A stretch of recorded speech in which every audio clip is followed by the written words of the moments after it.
أعوذ بالله من الشيطان الرجيم بسم الله الرحمن الرحيم الحمد لله رب العالمين الحمد لله رب العالمين السلام عليكم بارين غامبيان كول مبدي املا بي تلاتو August Karo atili tang that be 10th of August 2021 be mardi le 10 août 2021 anal bali manem baytula al mawrus a jamaat babil man si calko assalamu alaikum bali gambian kol man diamu ñu wati mbe kono mbulole be mutarin sama jiyo datina mbukadi man diamu wo dalilo latina woku mamuta wota male fanan lafta bali misilmol be ise dua na kewa dole banta bi fonyi kawali sato ismaila kujabi wala min jodo yata adum bila fane ba baatela be duwala bali mol be musa so fidawla fo akata lamen de fi santoti ala ta alma atala nemo diala nemo melon ko ay fir agara fir dawsi diala se duwa kano man sita la bala fasela kan pasi wala tinna mbal be danira be sa so fidala anin fana atol Gambia Armed Forces konun ala be jele Per Mendy was enlisted in the Gambia Armed Forces in 1984. Per Mendy, an president Jemme Intek Maitland, Betren Tanyokam, Colonel Per Mendy. Bare ajube mo kendo ikaku kendo le bara puru sama. Per jube, per banta kunune yadi mariola, kataka bale kanefi. I'm warning you. Yalong mune service mano tinya halmading yeto nyafo. Be Per Mendy haina. Anene apiata tiarasi. Ya nyilinka. Alota ka to nyafo. A Christian. We lo ka to nyafo misil mo letaje ka fani afo. Per Mendy lota. Ya nyilinka 2006 coup d'etat. Ako ala Fortlem, information on Mobuka under it. He was informed by Leso, Alpha Bako coup d'etat left the Canada. But Amamuta Kuti, Ako is his fault. Ako Atela Fortlem. Although Isanjai was not impressed, Lamola Misise Mankontani. When they want to talk, they talk. They want to tell Mola Atol Gambian, Gambia Dimol Kal Kasara. Ale ta ale faniafo ale da dunde kasaro kono itol ka kontani wolale parce que qur'ano ni mo mota kuma kan yekuma fo moma me alon ka amanka songoti atala be konti bola ni ka mo tumi kula atala ka barakandi ka tambiti so bi per jube per daji ka tanyamen ni salo men tambita kalo ka beango sang misil mole ka domo Allahu akbar al fantun koro a bondi ka di ni salo mentam da banna mentam da ka bengo sankadi misil mola akala domo ka liminato sound drinks or ka di every gardum in yundum barracks per hani fata bi mole di mo jere mol ba bunyale mo kendo and people like me nte nga jale hona dem parce ngalon ko mo kendo le nyunu wulu manja kendo le nyunu wulu lasila kendo le nyunu wulu mola betia e ku kendo menga atala be jola wala nan kuna la bade al mo jube so jarol alal you cannot copy atol UDP manding call mena alon ko akakara tribalists in the army and you people are token albenyo bindi la e kam wol bindi fa who is efficient and hani make it na e kayro soro e jaw follow mo toilet wala mi jaw follow al kam nyine ataso la diamond billahi wallahi na laita ataso ala buka funjo aka ngani wala jo anything element plan ala is the biggest plan ala le kam kemen par perjube per kabiri akumandi tiarasi akwata la fault la ada lota fajara barracks akoy ko amalla fi moysi ka president jamela ko ma jof he will not even text doctorate ajube very simple a colonel a lieutenant colonel command a battalion 1,000 men a lieutenant atelum colonel for a colonel na bota ni la yata brigadier general wala jube wono molba jela ba telna sojarol be kumboka yundum barracks wana fa waro mampetia. The rank is just a fashion. Utumo nkawala for officers in 1988, 89, 19 year my phone. Nini officers jama be dun tanyo like afonye by lankako. The rank you are putting there is just a fashion. It's there for decoration purpose. Dajiko was important. Do you know who is a good leader? Who stands for the welfare of his subordinate? Well, is a good leadership. What I told you. Hako man betia ayube han dana sanyangal fenke ka force yankuba drame ka fa ko o kodo chani sol kam menjo pour sojaro la balo la dinda ngata $75,000 amandiya ni mira yankuba drame ni o tara ka seli ko biso wona daji ko manke kelenti that man ko wala dina no itola dino mu dimba chenyam boles they just talk bala man tara harto man tara ngani oto. It's not an insult. Mountain and the Gatonia fire. Dino, after like a coy meham, Nania Comojo, and remember Naniot. But Per Jube, I'll press him, Haningala Dimbardia, Hanangala Familia, Nala Nasonja, I'll honor them, I respect Nalonco Mokendo, Mole Botamul Mokendo, Mokendo Farm and Betia. A courier and Allah Sartuato le Sitar. Mane Mokendo is very Mokendo la boa mampetia. I like this man. Mistake ya soto. Harama di multima. Wo bemu UDP slogans let. Tollem. Hani e bondi state house ci nyori e la setano ke tekkan ayaja metten internet. Niaje man sok siri munen. Niaje be nyin karab karago men. Moriya menke pour ya teme kala ni alla li jankatapila 40-foot container wonde. Ya kala men safe be ya ce mela kula ni ala ni 40-foot container ba fana abe ci fonya kaisen pour ay fa imano be fala fonde han ka bide be moriala fe fi wala saji fi wala ci fi wala ni drong al daji gol faling fonde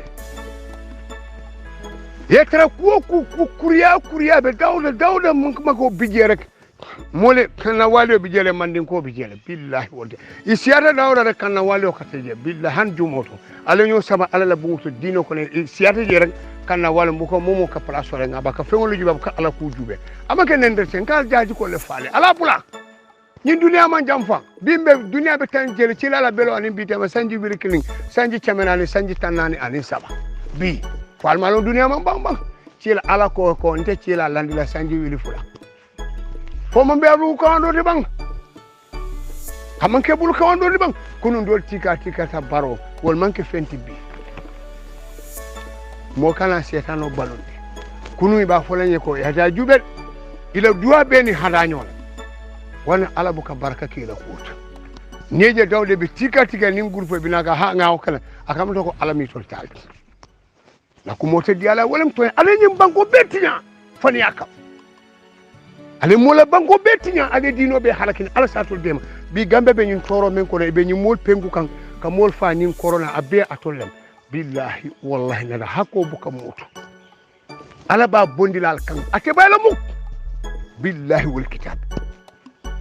momo be nyim bengoto bi gambe nyol be toro men ko bi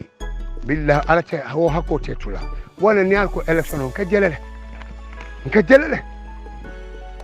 ala meso ala ma hakilo falan dilala be primbene be yin tapale ha be kala ke juben ka jele wala toñi ndoro mam petia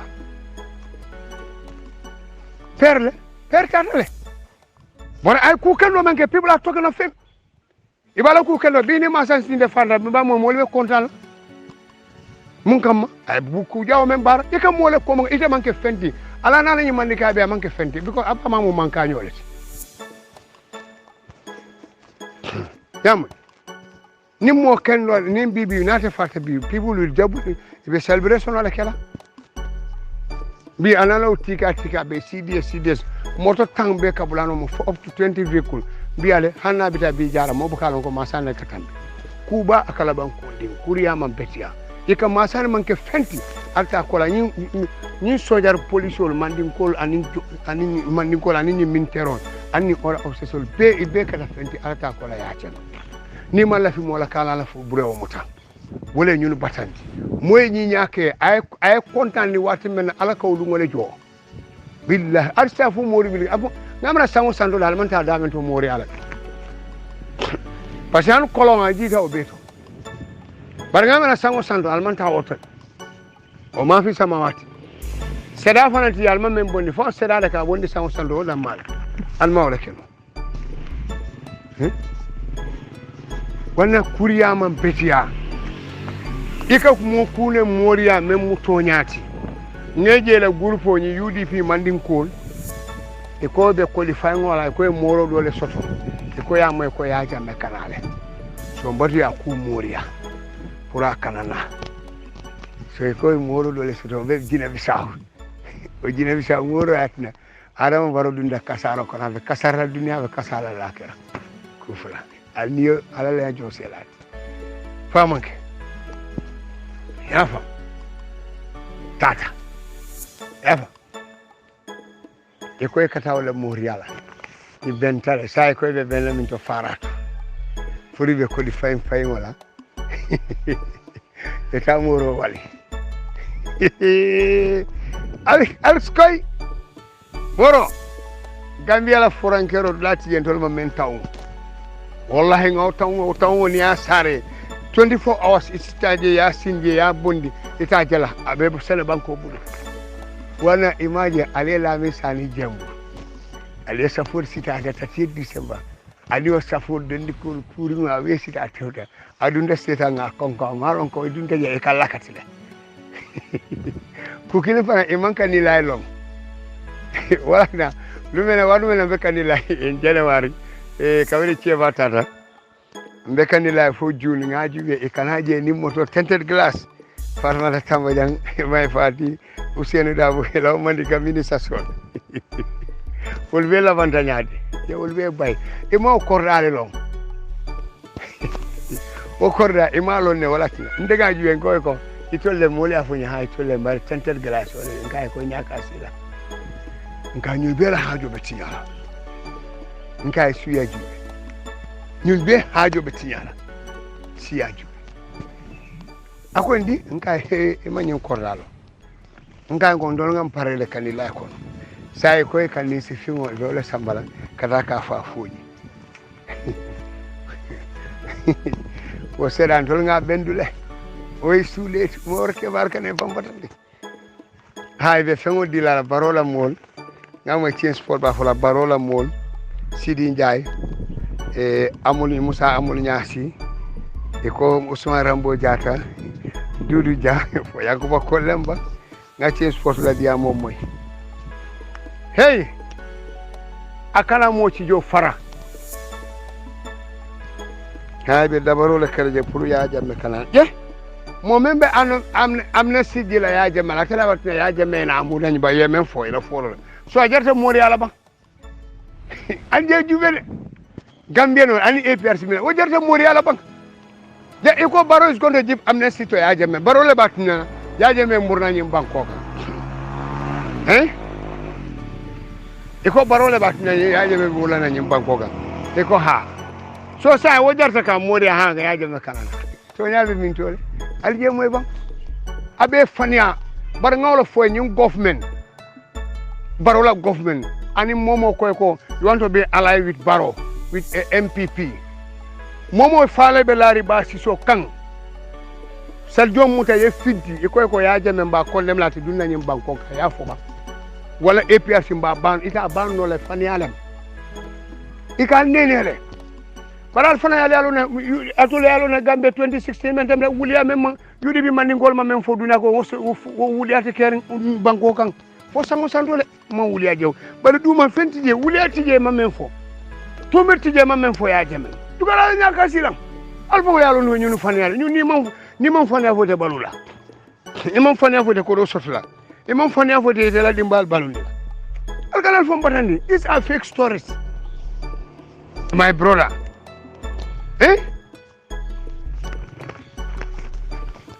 yam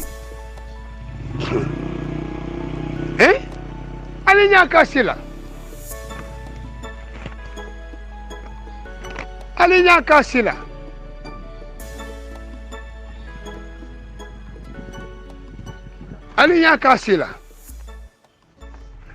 abe fania these are all fake stories. Baron never sit in a platform to press chairman. Akwale mansola APRC bila alongo Abu Dhabi country with Akwa is coming to join APRC. Ede ala kijara la diamo it doesn't any merit among sense sort of pasite alone ko adole ko to sort APRC la altara ni rambo nyol yango bakoli nyol seni mbaño alnyasol alia kurkur it will not work billahi ta'ala atitamala billahi wal kin ñun kam mom be kuru sama be bulala bala fa dingol la kono na baytam be dolo mina be bulala bala fa dingol la kono ata bayla Gambia billahi wallahi kala na dara mastala hey ya jemele ñun juwo ku fo kala fenti ñi seni mbay yanko ba koli yarambo jata ni ndo wona rasane 2017 durija amun nyasi si ya jube ala buka bijo ko kunu ne jo ni mala fi mo la kana la burewta billahi wal kitab yamu abe fania wala na ngodi executive of Fonyi alla 5 deputy de conseil ali command you ask them yelo e tonya fo parce que amul nyasi koy bele d'accord sala ye findi nan ita sila man ke fenti al nan di deputy quartier fa sila albe dog la mol kan na dutare albe dog la mol albe kuma di ma fora allah kuma foro di mo kala kuma kantale if you are dreaming of joining with Barrow resign from the APRC go and join Barrow fine parce que plano men kanu enen siri njaay ko fenko Ousmane Gueye wala ko mbatunte folo eta ndeta da tul bosina bare billahi wallahi taala barole be kala man sakele men ben misala la dunya la barole ben misala la ta ben misala na bayta woto setan ko atala ba sembentu ya banin tila setan ko kon alama la fala wallahi asim ala la dafin fen bar alama la fala pour misil mo laki billahi abe misala kala nyo kulo men fete man sake me alon ko man sake ba tara siri am tara fon fon na man tilim balade ye mol bung basse sarakule ne Picasso ye tilim bala be kay baro man kuma wo ba tara ministre so kol ministre ala bora bula ko Soliman Dimu Omar Faye wow hot pursuit wow you can go to the Senegal citizen Senegalais o sembo so ka Gambia no araska samba Senegal na manke batara masakunda me anon ka man senya setan batala masakunda on blessed child's government adole na dunje o mansa amandiam ye muso tay ya fa sunguro nyin tay manja ko ya fa bosumbala kala ngay bo be bondi mama baro yala ngay bo be bondi o more ko ya arasilo ci sama bo jabatu mo mama membe tel kabili Sénégalais attaque Kombo Sanyang adiamuta ye Sénégalais fa Westfield adiamuta alje korosi bakla nyimu man salte me alon lafta Gambia ba alje korosi bak wo man na kanyang anata nyin corona fana samana ka mol pengu ke fa mbenga jele ko me alon ka mon nukum ani nyim batara doktoro wala mol be fati ak teka nyim non sol men ka mol pengu billahi wallahi taala momo be boule fankan jande be fala mol fana be duwala am mobilizing people every Friday ika duake momo be nyin corona kuoto momo ba campaign ka atala masibe ala jankaro le kan melon ka ta jarano every Friday ba kala fo juma worola ali nga jube sa nga mastala la falilu ya jube albe karnala le karan Gambia ni Senegal momo be nyin toro men gon ani o brigade ala kodo ako abe population réduite to 80%. You 80% ala to kawala talaka mol fa by to 20%. e buka mo dangindi i fama wulu molbe balula molbe kodula e ko do so le ko na tuba wala ko ale osi ima je batare al men samana tuba wala ko almalla al ba ma nyola almalla al fama nyola ado al ko misiri mol o tal ba nyoli nyinin ka da tol coalition ala la nyim batara muro ala fa nyinin ka hey mole mol ya non hadama dum baro mol kalon ko abama ya kata fama ya aman nakar futu bu kan nakari din sene bu kan nakari bare ya ji ko ida ko bi daga setano balu faman je nyonya ko daga ananyin corona samana ko daga kala ka mol pengu ke fa ayube momo pengu e pengu kije dibide APRC la executive do bi ya tala pengu anala musol ali akoros karkanin fula abita alkiyam aman kuje je balo ni balo e dimi sasa da fon kala ko sasa ke wo ka juma la kumba juma ne man sasa ci la fon sasa da wilta je sasa mu ko juma le ma balo na dimi rek il fon kala ko balo kan dimi je sasa se tara mo la bu ka mumuta ala ñun koro be dula ñun corona arsi ala jube albe ala ñun koro men be ajube Gambia dawda be bunja lola mandin ko ñina ka diaye hako banko la hako ñinam banko sabo ko da kendo wolen din kendo mandin ko la din kende ya be mu ñinati bar nga wandi tarota nga cibir ala nga bunjan kendo lo walam banko la na fulo alu ne kuma sa ni vulo teje kuma ni ñaka parata ya bay lugo la sela kuma jaw fala kuma ya men fo kunu ake jay kunu ko men he mo ra ala men sa o gena ala men sa o kele anyira dala kuma kaw wane la kubu ka barka aman dia ka tonya la fal han tuwa dum beti nyata man din ko latiya billahi wal kitab han qur'an sama banjul han tuwa dum abeti nyata man din ko latiya very hungry people fengo e tora itol ka fewla juber bar fengo sono nyaay ma koros mo man ke fenti wala la mor bundu dama be burkan munan nakaro hako buka moto banko la na flo ajube Gambia tinya e bokale ni Senegal bi ka fo Senegal le finti banko kan juma le sabu ni do barakada munan be jikila wandi mo la banda sembo be tol ba tol siata le barakada munan be te sembela mo ko tenena cina man sembe mo kan ala sojaro mo cheme saba ñun do wili saba bare abe toñar kan wala nan dino lota soto le dino akante jakalle iko dino le betol bu tel data ala le tol dangana ala dangana ade a toña fonyo e hey man sata la mo buka ceto alkala ila baro be jola walla kunun kuti je ya jame ma ñunu ngañandi men ay domoro ndi ay balundi ay karande ay hijindi foy ka taralori ka fo ha wala hijil ko le foy ka o kala dol ka o kala jani ite ko fanyalo ne ko tol badin kilinde ne man ta ci la rawlo kono anene man ta makaman ibrahim ne man ka bayela afrika jam tundo ne man ka bayela moy man sake yel a folota ya jamela adu tulla ta so fu time wo be altala kaytane la ko alal fan kanyang ali alfa wara bakle atul mu lunta wonti Gambia bo de ka jele histoire fo lunta sinaka histoire fo Gambia non e mandinga technocrat wobina no nyaade ka banko la histoire sata mole na ma ke fanale mi monana bi bu ka findi radio to wala tele obe ke no la nyaadi ninde ko mbita mali madu bay la ta mali bay la mu jolade akabe bambaron la ciosanol fa me man tra fan yala fan hanni mo bu ka malu bare fonda nyanda taralale wala ni radio diamala bula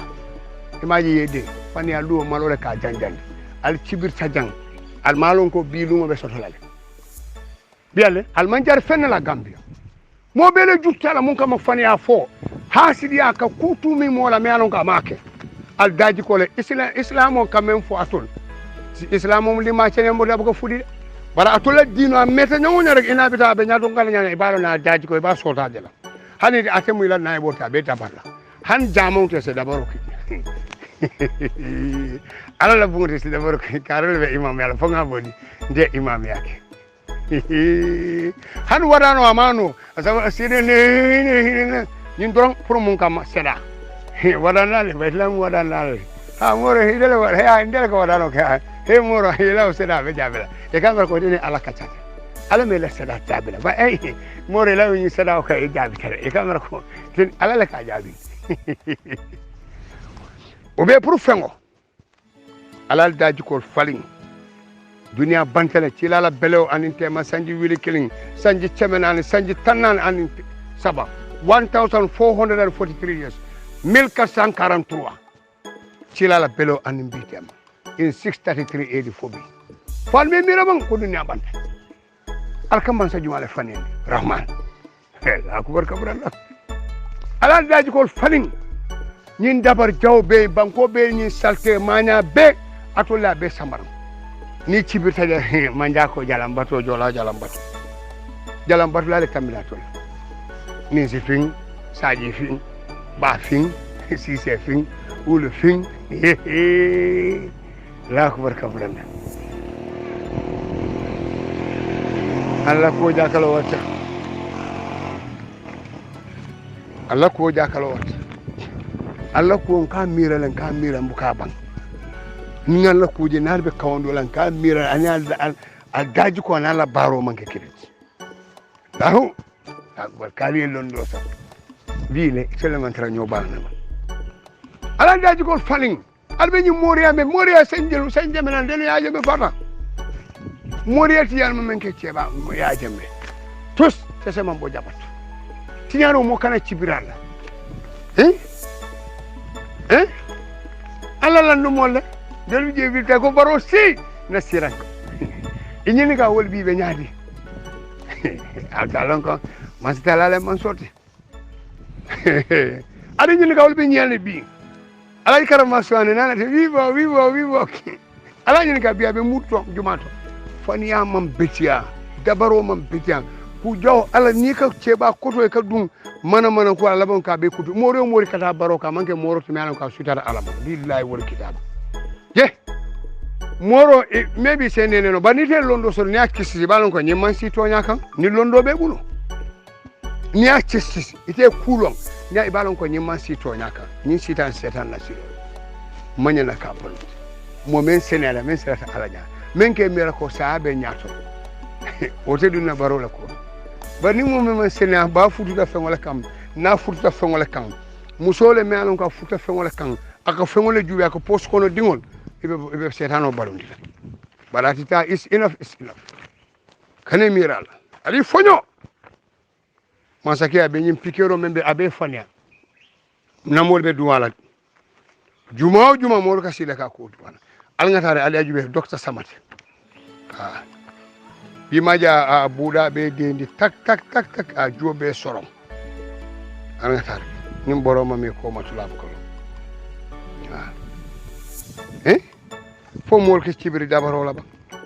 lu ngonu ite dabaro mo se cibiri wala ba ani ite bunnyasi agent ite lebe som farba sudu ani farba la paix ite le ko agent on pour indiano ya sang sa fele moto sang o moto ina be talala dawda iba fola mole banko e manche mo tara wala nyinin kam menum fo so sinda alman moto alman bankolo e ka mol fanya indiano e bona india le na ko alkawle dugalante mo lacceno e fanan ko be cibirla bun nyasi e ko te moto le sang wot kam o basara kudo o banko kudo ala be banko fenela ifa ma kalamta iba ma kalamta mo klima kalamta annabi ma kalamta he fokira rek ite naari ko banko le ka iken ni dia wala ke cibiri wala ko te dingo barakade ni ba ma yakate fa ma ite dun nawt ye mo moja ka lu ndam farle ba tarole ani ite nani juara managing director nawe sa yalo ke tol jojella ala moja mandingo director e fangol ke la function salary priority fa $150,000 nani juara nawe la boss e ke jo la salary Gambia non mandingo la nyaal adul dumale be sonatul adul Gambia nyaato nga minto banko la kodo atul ka tika wala karibe platon he kari yuru atal ada lon ko ala yuru aka men foden faniala ka banko la na fulo leta wandi hakko wala mi la dokoti the whole world knows that hakko wandi fengo ajuɓe han tubabo e ka ko ya mandinka safo spele bu try even the world beat tubabo fengo yalone billa han tubabo e ko tubabo e jointa e be akana Gambia jani ka nyum ite mandin ko at chile kan ni ko other tribe rek abe jale he will praise you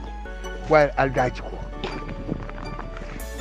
al ka fani amen fo tubabo le tubabo fengo yalon ko bi fani yalen because wotumo jolal bu ko du media to moli e dia man ken sera tale bar wala na ngal bitongolo wala na ngal dunia itanal go ala amer ko mo bu ko du media wala no lota ngan kadiamu pour ka daji ko fale al ka fengo ben fo fani yalen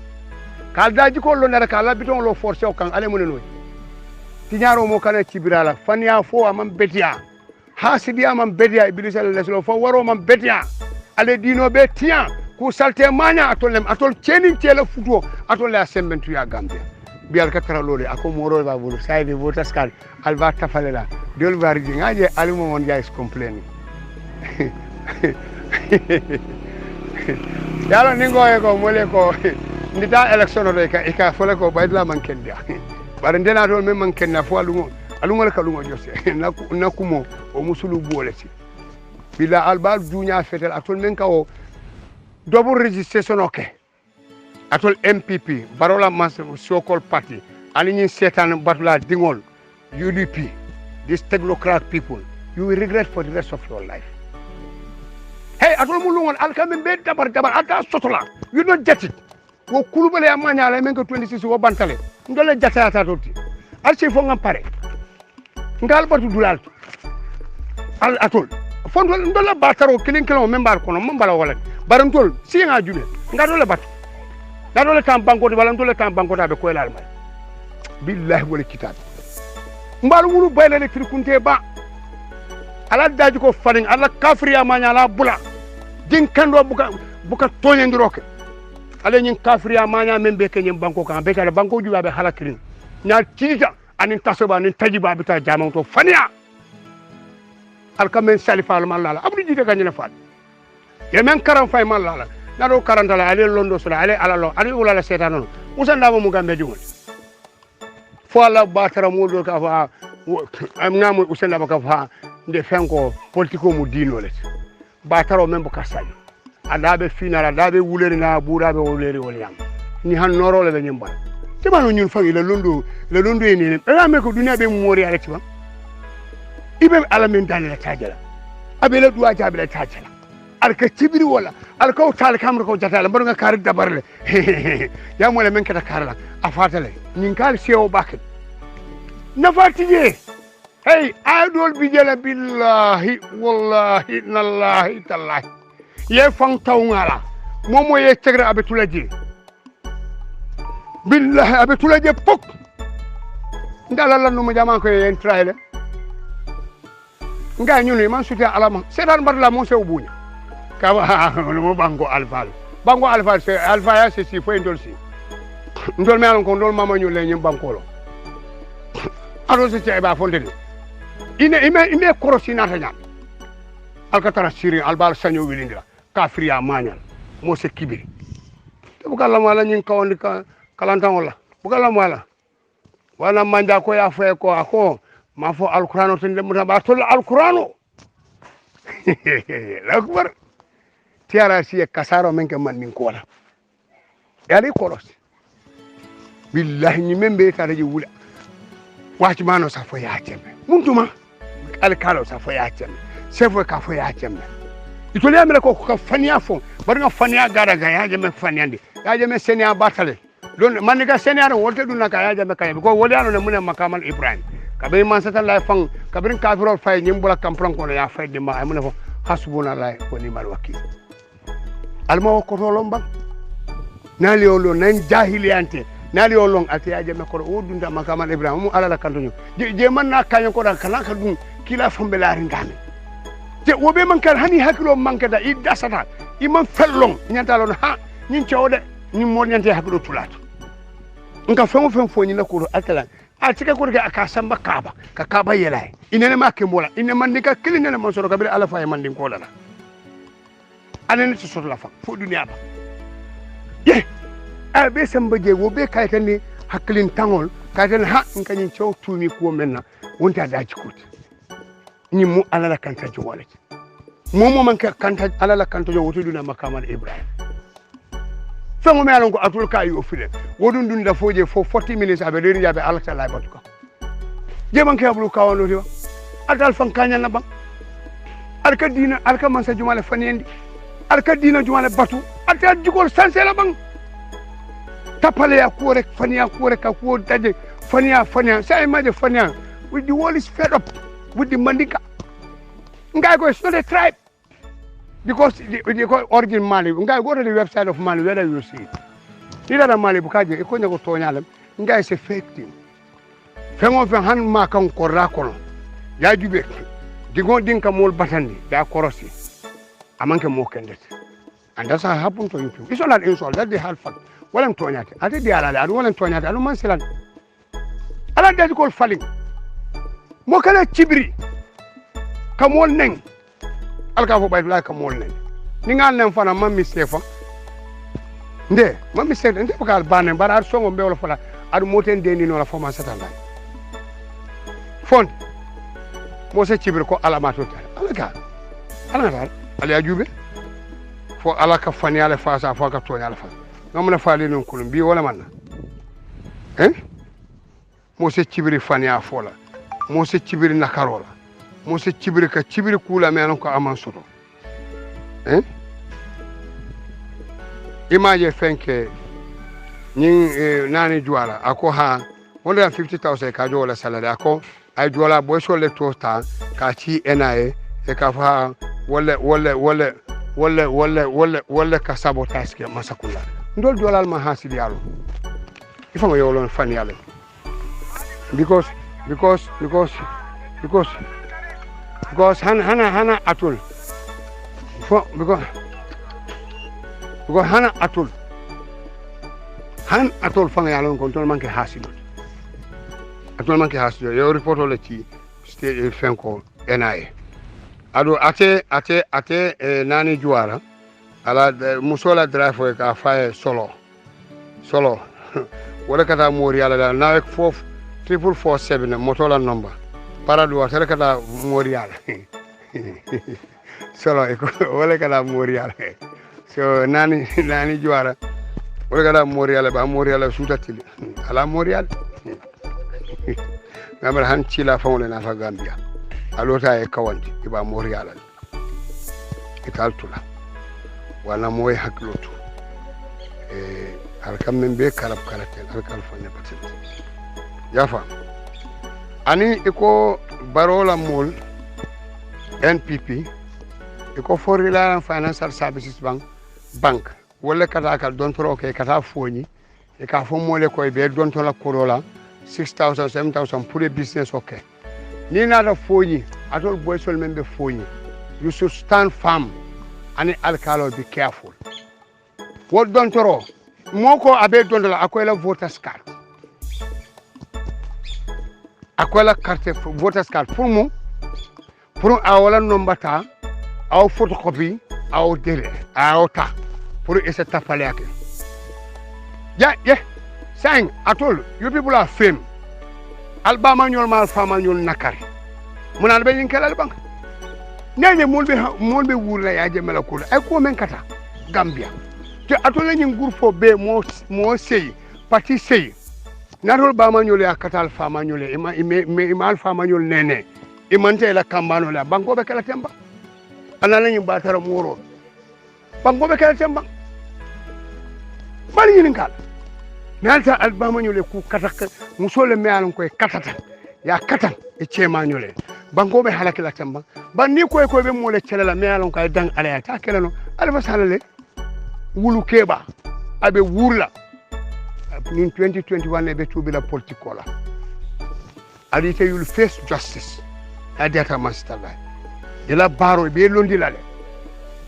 ntal be a PW1 I'll stand in a box to challenge you ko mole amira yalo mol e ka mol nene ko nyin 40 nyin bataro fama bot na Senegal a fama ya wulu bay na Senegal anata jolale celo diala this idiot ni sa koton wala na altala mon tour kende di nyin abe lol aksi ya jame kompa ya jame fulda hana la kabilo mo kilin jumale nene e makamal ibrahim le nene kaba yele jumale nene ci la rawlo yele jumale this hasidi dingo aka cibiri democracy because alafta nyin ka banko tinya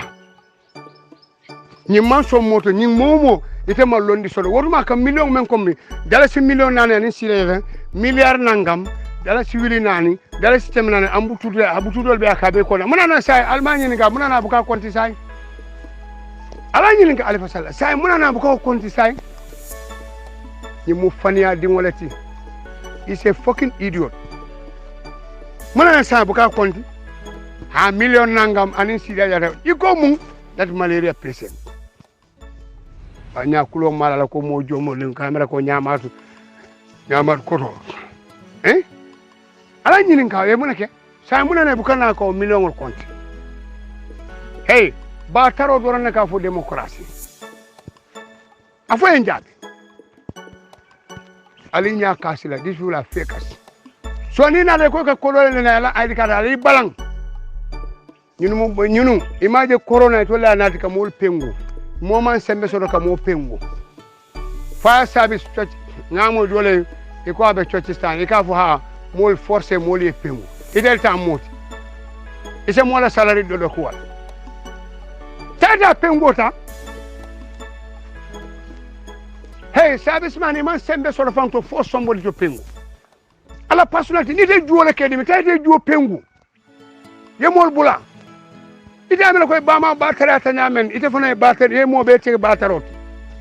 who are you people you can force somebody to take injection nim pikero momo ya kay be falale ñunu mansa kunda mu kafiri mansa kunda lati nim coalition mu batara mansa kunda lati nim manke mo senior mo nori wala mansa ka bo alale bunu e nim bango be tinya fani akam biale e kana man se me alon ko man bala fa di wona asita setan ko abita bulo ko abe bula ko elewaso han elewaso buke bul e ba pampas la man sa ke kata silo ka fo alen so ngambu ba juoyele lan silo kan o mo man sal ha abala kafiri amanya kala bi wolsina ka cibiri ni man nafo ni me man bala fa ba ma ila feke ba mala ngay bo fengele ko ngara nga baro sopo baro ni UDP be kayenta be mu bataro leti halala dinte kono halalo kam manule halalo ka sila hakonya halalo kam manule ka kafri manya ni ceba ko do buda ko rembe tiyo buda tiyo be ko leb e garanya batara la fengo kam yes ni ba ma futa fengo la kam afute fama e fengo kam fe fengo la so that insult that's the big thing be wala folade ala nyim banko be tinyani kafira bi Gambia tinu Gambia be wanse la katambi Senegal la fa Gambia la kayro Macky Sall han yala appearance je so le good guy Macky Sall han yala appearance je so le good guy ali nyim place ko tanya be jaw yala billahi wala kitab ngata je man sa ke mi alon ko sai image ay jola chele ay fania dajele ay jola chele jola do findi dal ha je nyata kelal bulu kawando ni ay jola tele ala jola do findini ko wodu manke ministre wonara say ko ka barani folo ba man sake ate Macky Sall soron ala ne man sutu dunia ko je population ko tan lo rinde moyna Sonko Ousmane Sonko la natale be ka foyte mu fobe ite manke president ite manke man sake ilahi atala la man sake ato do ya soto la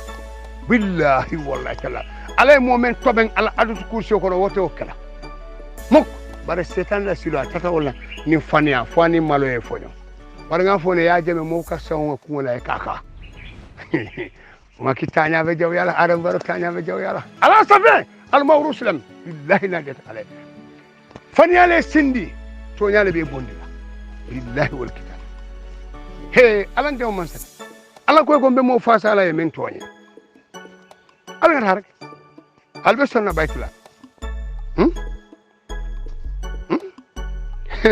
alka chakane because you learn ko be mu reality usenda wala donc le couteau ali la maya badi Gambia ko nu dengil ko do findi dale al badi malaj ba mole baro doro no ya da boni be Gambia ni mo konton sama fu no ya da boni be Gambia ni mo konton sama fu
amole Usain Darboe parete balate ite you are finished imalo membe kering billahi alina mo Usain Darboe la diam very sad funding ko no Alpalo asalon ko politiko anin dino mukilinde to tonya kande politiko dino no mu sa ali amole wulu dabo akamo fambe sirani dola akamo be fale tak ako politiko ni dino be mukilonti alila mwala alila ala wulu keba mpamodu boja alila mwala intambita UDP na fiko siata bake ni yenki yo fara found the next government and nafike abekela nyadi it's a big party I'm ready for anything katu UDP modo do bigi brain no ila ikuma mantara tamaka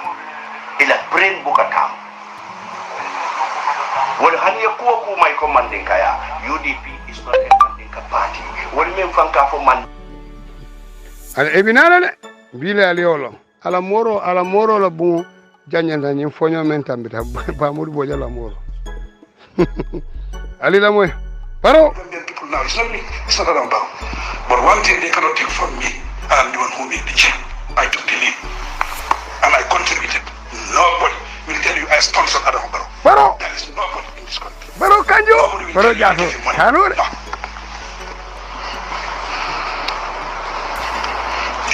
with the girls. Baro, I come for it.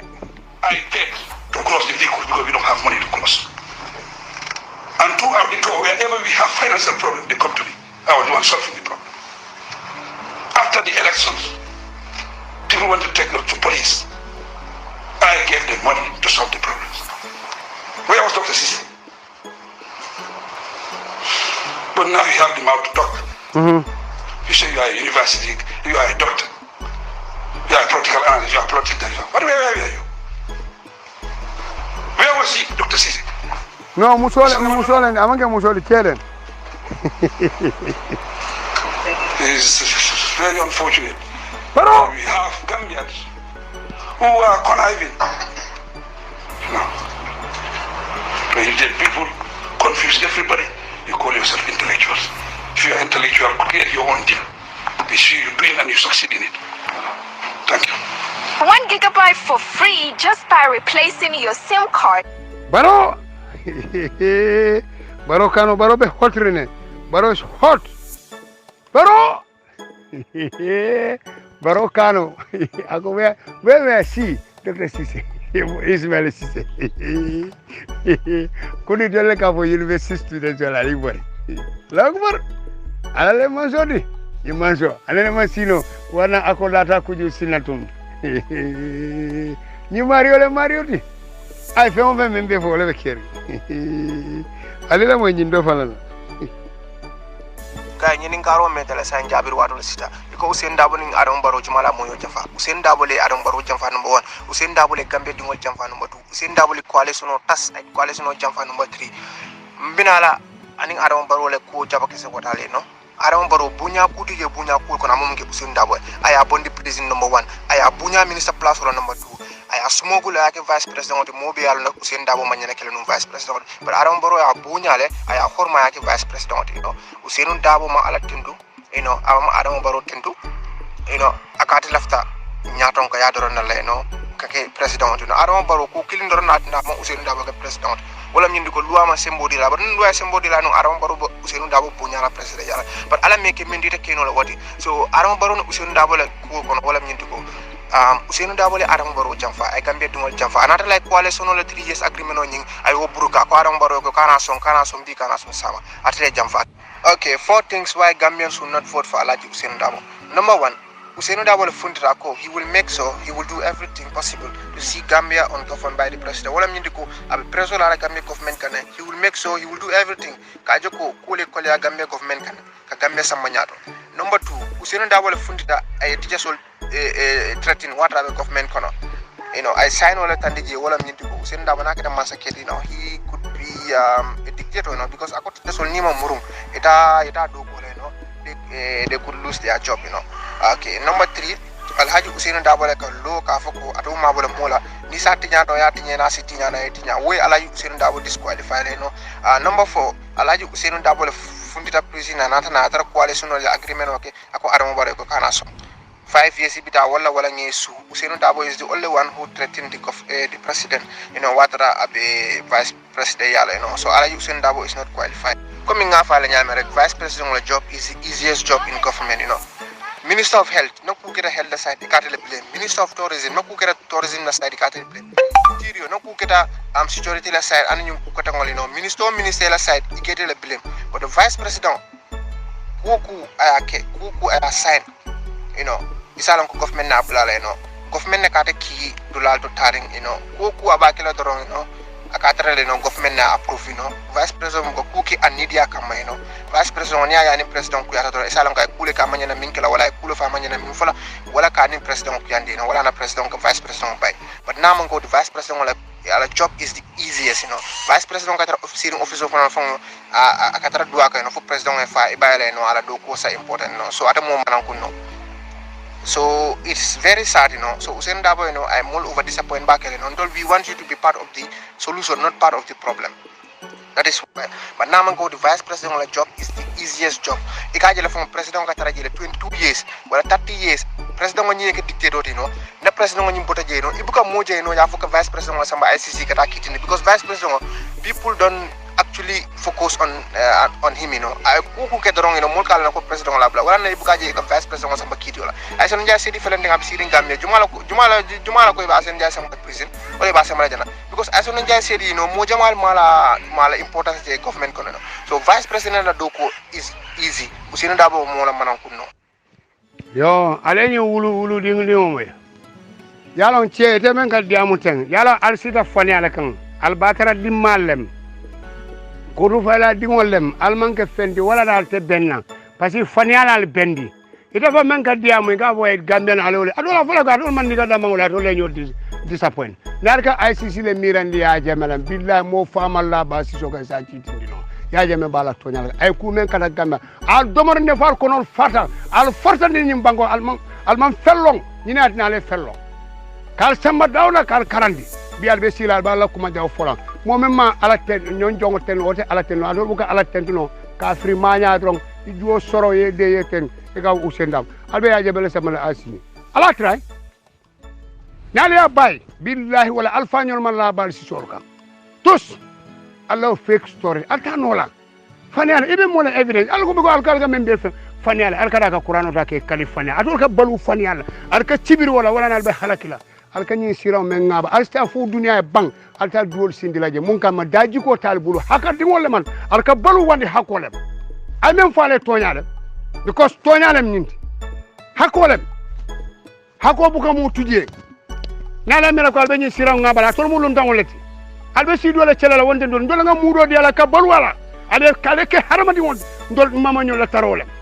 anana dale al fam fartani ko adul mu jatoleti mana sa londo la ne o mori ale woli ole mana yaaje mesile la malma sindinoji ni londo balbu atul mo kilo wala ka cele atul mo kilo wala be ñoo jam faka al be ñoo konkon al be ñoo jaw yalla be ñoo dabar al mo dahandi ñu kuma kuntan fo yeje dawre malo fangole tije fang al mo dahandi ñu kuma kuntan fo la adol people genuine we are good muslims adol saka setano balu alga cibira aka ala jumale batu alka mansa jumale fanien faale amela ko albe mo faala ale nyim banko betiñani fana wandi fengol wandi hako rek ale banko betiña with fake stories ale la mo nyim musola diamo salam alaykum wa Sénégal yeen ñepp ma leen ñu nuyu leen sant man bi sank la dem vacciné wu heure bàyyi nii heure duma vacciné wu nii ku bëgg a gis ku weddi na gisal sa bopp giseen ko heure bii laa vacciné wu sànq dégg nga ma ñibbi si ba ma vacciné wu di jël bus ci bus bi pour dem ñibbi sama kër sama règle yëpp sotteeku sama pantalon yëpp a takk dama ñëw simee ko rek dem ñëw daal di kii mais xool ba ma paree sangu xoolal pansement bàyyi ni dindeegu ma ko de dégg xool leen portable de lay teg sa gis nga fuñ ma vacciné laa teg portable bi nii fuñ ma vaccin bi fu mu nekk foofu laa teg portable bi gis ngeen ko nii gis ngeen portable bi xoolal portable pareegu ma ma jëlal leen kuddu xool leen kuddu bi kuddu laa leen wax de kuddu baa ngi nii fii lañ ma vacciné kuddu baa ngi noonu gis ngeen fi kuddu bi tëdd gis ngeen fi kuddu bi tëdd waaw léegi xam nga sama télécommande bi ay touche la du ko laal du ko nangoo jël parce que amul li koy amul acier léegi télécommande bi dafa am acier bii xool leen télécommande bi dafa am acier gis ngeen ko gis ngeen télécommande nu mu amee acier nu mu ko capté sama loxo bi amul vaccin de parce que vacciné wu ma di vaccin Sénégal la woon ba may xale waaw xoolal xam nga yi du taxaw nga jëlee télé portable du taxaw loxo bii laa vacciné loxo bii laa vacciné pansement bi dindee guma ko mais xool leen rek histoire xool leen xam nga ñun comme ça veut dire vaccin bi dañoo numériqué vaccin bi ça veut dire que lépp looy dem mi ngi nii certificat lan lañ bind fii certificat lan numérique certificat Covid numérique ça veut dire que lépp looy def sa àdduna bi dañ lay surveiller foo romb scan nañ la boo rombee antenne télévision dinañ xam ne yow vacciné wu nga lii yoon la après fii France top soignant il faut se vacciner c'est une obligation obligatoire les obligatoires regarde les conséquences regarde-moi ces conséquences vaccinez-vous et c'est ça vaccinez-vous ayo ala jube ni muso ya kasarale itata ya pengu naye mobile ke abuloto dabanto akamuta ajube de yewandi dingo kasara alma Gambia alma arama barolon alta salo nani makisala albelo nan ani ite Ibu Jallow iko ya jame wala muso ana problem o soto fine ite Ibu Jallow ite nyanda imanyana ka mola wulu nyafo biko ite adoma nyin edu Thomas yawle fabrika ma power station fa tara moto duma woni iwole be Ibu Jallow noma Ibu Jallow bama aninde koto ma jelang bakari nyobori na to lebe nu nyobala sere kunda ega bama ka fa hadi njay ya fam Ibu Jallow anyininka Ibu Jallow membe America den anyininka ala fa ko ay mo kilim bondi ani me alon ko ateni mo denta ba kilim fa kilim ate bama ka afam abama ka kumpa cewolla na nyin cewo do nene ako man dia ay dinkini soro ya boja ta do kan abama labantan afudan bari ma do e fan funtan baji kunda ani way dinkini so fanan to mu ibulati ibu baji abore jana na futu sénégalais do len so samati daralale su dokka samati daralale alabanta ko futu way so bama me alon ko man nyambu cela Ibu Jallow solo akabo Ibu Jallow na sénateur afama itani mola ni Ibu Jallow sénateur no aba fola ko adebe ya jame cela coalition fo coalition mu forcer len de so mol forcer no ya jame bala parti o lola abe kudera kala lumena ma kalamta ya moy sojaro lebe mamankan you are from nowhere biena lo e batare ake nyim banko kay na bori yena lo e ka fonya coalition be ibe ka wuliya membo ibe nyim ko mo satala bi sama do sata abe is all lies mol dahandi yalo te bama mol yalo ne ni ko ni yalo ko bama man kati kana dum politiko kono that's the hard fact ide bama dum men le malo ko kumpa chola nani nele ifama dia tanwata bola je tani fengo edu Thomas fama kan afuta bot crystal edu Thomas atitanu fama kan nele fama dia tan bay baba ko yalo ade fama la ko jula man bamba rek problème on yalo ñu farabol ñu sama dana sénégalais ela ko jula ka bamba bakal wana labanta o chola bulu fafan de mol dahandi la bang de mol fala jan dia mol wele in America moma fonyete abe wulia ani ite samsini sar iko mo men ka diam audio la mandia kaula ndala ka diam jola kawni mandia kaula iko nye ko ten to fola ite man ba fin kufo abe mu fanialete itela fo ko ba fi on be sola na pour Issa Njanyo la ko nyaata ngamen fo ko fanyalem sel yo muta e kali ye qur'ano ta you do send request for it ni ko ga ha president Jammeh nyenga jani president Jammeh kelong I know you ndala long before president Jammeh I was with you the same platoon the same company big company I was in platoon 4 you are in platoon 6 you telling me ka for ha for when the melo hey kana modi yam atola agenda we know it you can fool me we will never join Barrow billahi wala taala e ka ha no amnesty Barrow is the one who's going to give you Jammeh amnesty it's a lie it's a fucking lie it's not true momo ya fo abe fani aleman Al-Quran wa ta'ala sel jom dal kali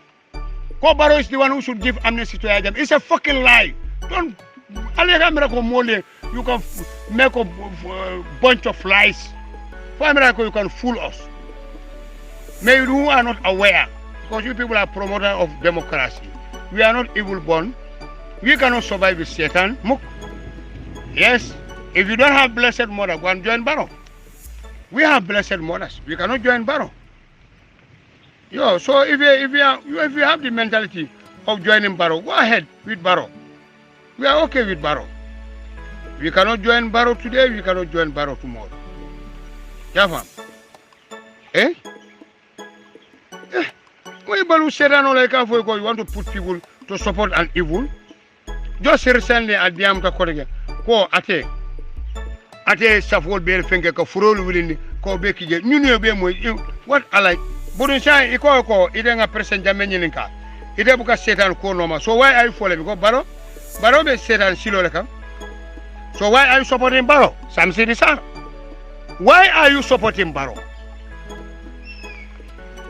why tell us ide buka setan o balndi why are you supporting Barrow somebody men go ate di wala di setan he sacrificed his son and the same person stand here again and said ateka frolo wilindi ke safor kije hey we are not born by logical mistake or we have blessed mothers ndon ba ma ñol man setan no long we cannot survive we cannot take human life because of leadership you don't need it don't mala fi wala don't tell the baffled people go and tell yourself modo ila quota for dole not us ala diaspora mentality albe wala samalan Gambia alta même diaspora long albe diamula wolde fools not us ndadel nde no you cannot perform you can't tell me ka president Jammeh nyininka tenin you are supporting an evil you can president momo ka Barrow support evil wala evil born le men go talk to the whole world be ajele the video is there and recently I know because they want to be alive I prove them wrong ko ateka setan ko le bara a president who can stand and lie you don't have the welfare of the Gambians eka Gambian all far bakadiam agalo I climb it 500 meters half a kilometer oh you be min to le dunia ko this idiot lies upon lies ama men dogo handere nga nyinka ndere nga kin mun dogo le be Gambia chalo men mu chalo ki $50 is free ya jemela kilo mo buka chalo dum you want to promote an evil you want us to support Barrow go and support Barrow you are very influential you are very important you have people behind you go and join algala mo fa ni ndiam ken sangolan albe ko mo fola melon ko man soto ay Allah ta moli yablal Allah ajenda Allah ndi jana iba mi ta fola fon awju billahi mina shaytan rajim allo sama mboka Gambian hello ana chagol me ko le ko man hello I don't listen to you yamoy stay away nga faynen momo la tela kayrolo stay away ye fata jolalma ye fata ya Jammeh ye fata APRC la ye ku fo Gambia melon ko toñalem you are safe let me make my point very clear to every Gambian so badi ngol iko nga moy UDP ko fo Barrow nyalo e ko bitani si fingole fala foñi nga tolle batu ha bita mo dole fengo dilala ayta jana fenko eta sare kanila desan alma korda long nale korda long no alta trala ndol ngani ndula be tawne o manke biti edu kalar kanal fambatandi dundu membe ko kala la selum bu ko muta ndol paratale la ko barka barana ni londi fi wala ndol nga sotalti nal mawlo nga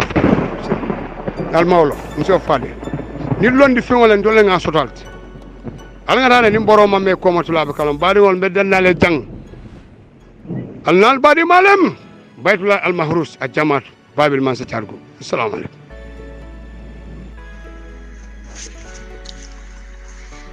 baraka bake Lieutenant Colonel Marena of UDP mane jonkende fala political bureau forum baraka bake nkoto ma Touré ngana mande more Samori Touré mo den Ramaha General is back. Welcome, my brother is here. Back at Travel, the General T. Thank you, my brother. Baraka back in Kotoma.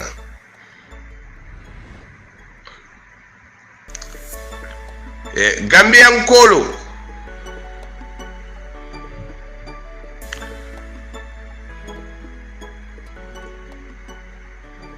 Gambia politiki party ndingolo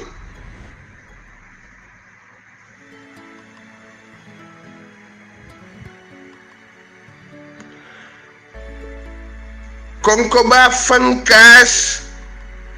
la jino la ambassadero ko nga fali ko aliya la party yo lonu 51% le kama amans 51% o man soto iko itolle wo muta adamata la finolala wote tamala iko altol patindingolo aliye fere ka aliye lodula ka alfanna ni wonta aliye 500,000 on menjo registration wara 1 million albe fola la zero e consegne mfade ko aliye ale fangulu say iko albal fangul sayla ndemen ka diamale ntete padito bide bari ko albal fang sayla min to le UDP Gambia jina kafir tije jina muslimolu karandir lalu molu woliyol jina billionaire jina millionaire jina naful tiyolu wollel yaabe Gambia jina kafir buka nano Gambia jina kafir tije jalanti la jalan buka baluno Gambia ni jalanti men nata Gambia ni la jalan ke dankula no ni nata Gambia ko be la jalan tamanda je ila jalan be fille may ta sotla no hande fundira Gambia koko ba fankas fululu nyon ko len samba alal hakilo to wamo tufana wamo alal hakilo to wato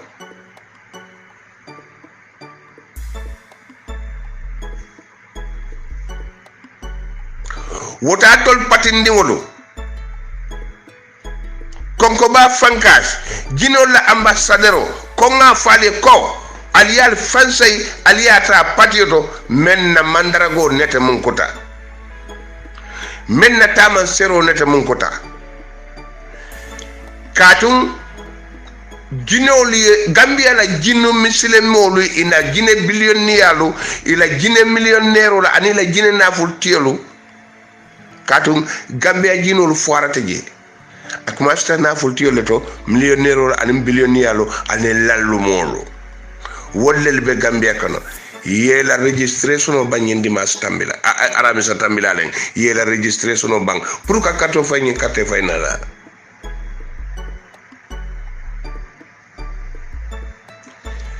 woto e konsa fo altol patindingol mellota 51% o kama sa 51% o man possible no single majority lam e konsa fale to ko alita patio men na taman zero mo nete mun kote andu la nyaton ko mu kesu to ndama yegol njor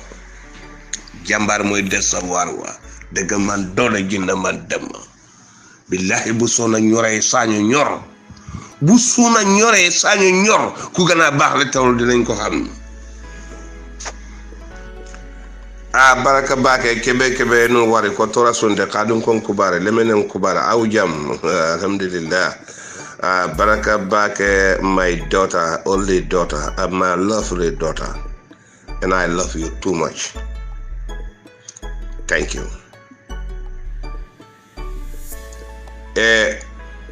Badi Gambian kolo, badi UDP kolo. Ndoma bamba mas abaraka bake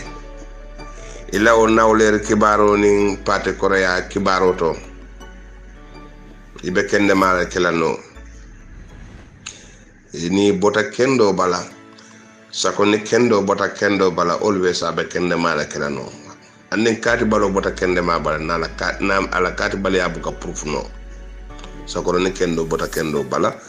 ni bota kendo bala be kende mala kelano ka kende mala ndoma bamba masum fakemba mas dingo man so jelew fakemba mas nte ko je sefo le no bar nana meje kulli lato de nana meje bitiki dato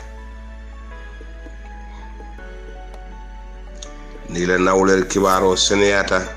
aprofta anim pate korea kibaro seneyata aprofta braye ay même fo audio kono sali kenye nimme mambat certificate soto itoli ul be reject la ye wulo ali wulo sali kenye dingol mo mamondo la wol bulo o bal wol bañol le bolo lo e koto wol bañol le miran le koto mo mondo la wol bulo biri IAC lefta nonsense o traje ka foko tili wo tili be mo kemenen talul dama registra ya kelele fo ya bondi ite so wol dingol bali no registra sal kay kon ay wulu dabala kuto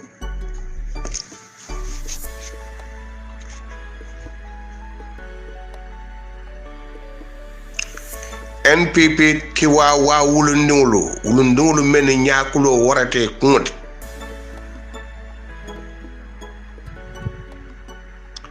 e no warte e ju kunkunot ali haw fali nyaali e jolom ntenga mem faali wala mu nyinte ko Gambia be registration manko da ma register wol da ma carte fay adama baro data tarlaw carte fawto andon Gambia mbita kanko UDP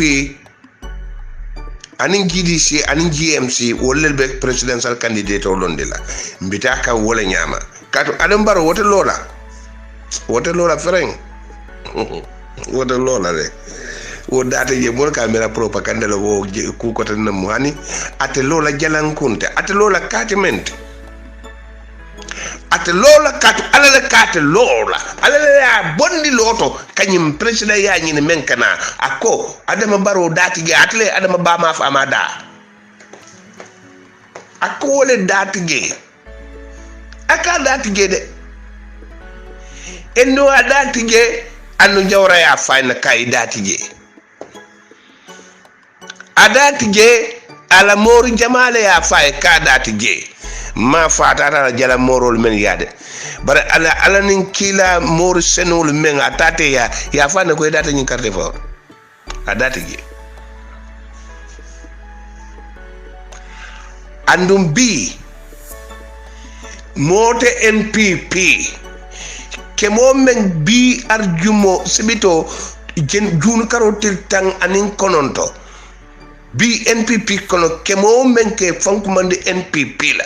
ni soma nda keta carte fayote ta woro wulani sewo be ni dunta carte fay sansan kono ibe carte fay la UDP ita kala mutala woto bi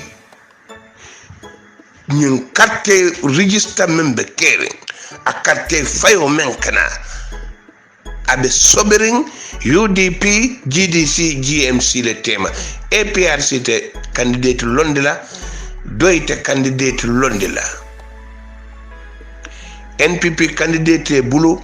ika politiko ke mentola wodata carte fawto wota lola malon fobe candidate sorta koko ba fangas ma woto dina folo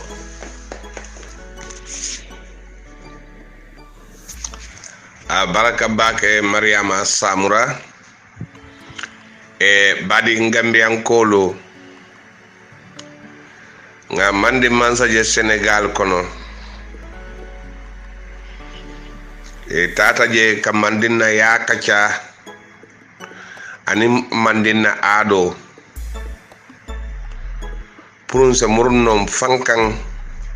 nsem fankala muta nsem fan sute nsenyo sute nsenanewlu sute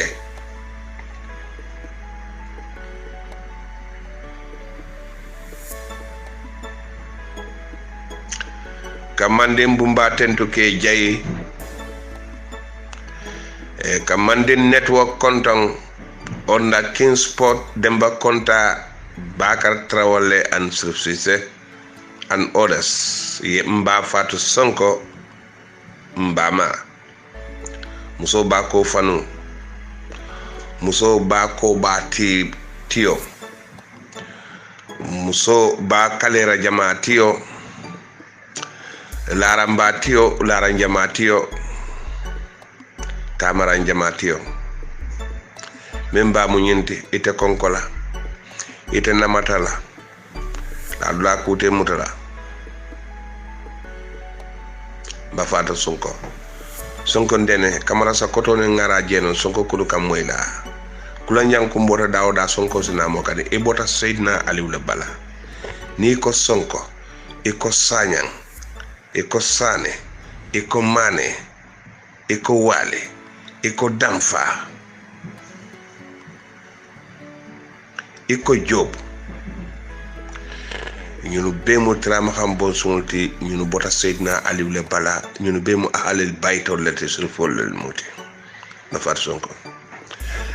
be long le fisa be foti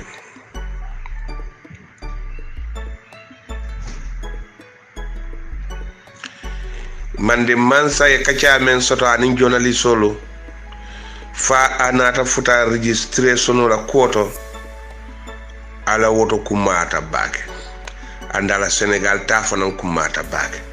andala ke mande mansate na tombon ka ke mande mansate man misa hani kabin kajele ko metam faye mane mansa jaman jankora baraka bake baraka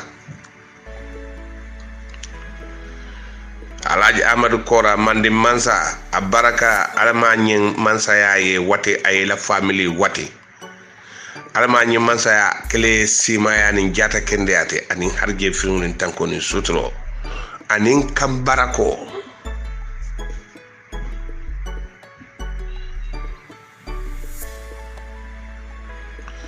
kati bota mo barakari mballe bala Gambia la ciosanoto mo baraka ciosanoto ibota wollel bala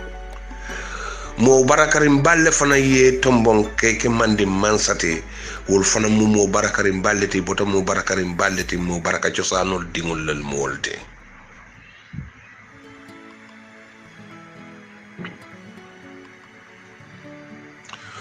woto mandi mansa baraka ala me buñalal buñala e do yala lo ala kana wolni mo kende ben silo kan bari manden kolde ko makali ne bi jam manden jalol kafo ngamoy badara sajala jobate kala jula sankoy trama honin kanke jamu ke musane mu ke danto man karo ko bullahi traware mote ali badara sajja ako mo kake kafirote aka tube aka ka muslimote bare mo buka keno danka dingote ay na tube ay ka duwa dingote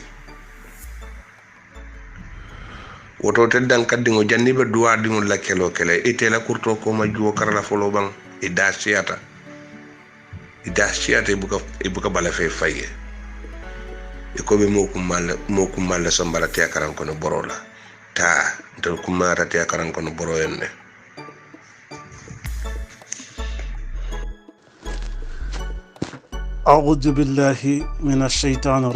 أعوذ بالله من الشيطان الرجيم أعوذ بالله من الشيطان الرجيم بسم الله الرحمن الرحيم ولا حول ولا قوة إلا بالله العلي العظيم قل حسبنا الله ونعم المولى ونعم الوكيل حب الوطن من الإيمان أعوذ بالله من الشيطان الرجيم بسم الله الرحمن الرحيم هل يستوي الذين يعلمون والذين لا يعلمون قالوا بلى السلام عليكم ورحمة الله تعالى وبركاته ñani same CRUDP kurpuan ñani ja salum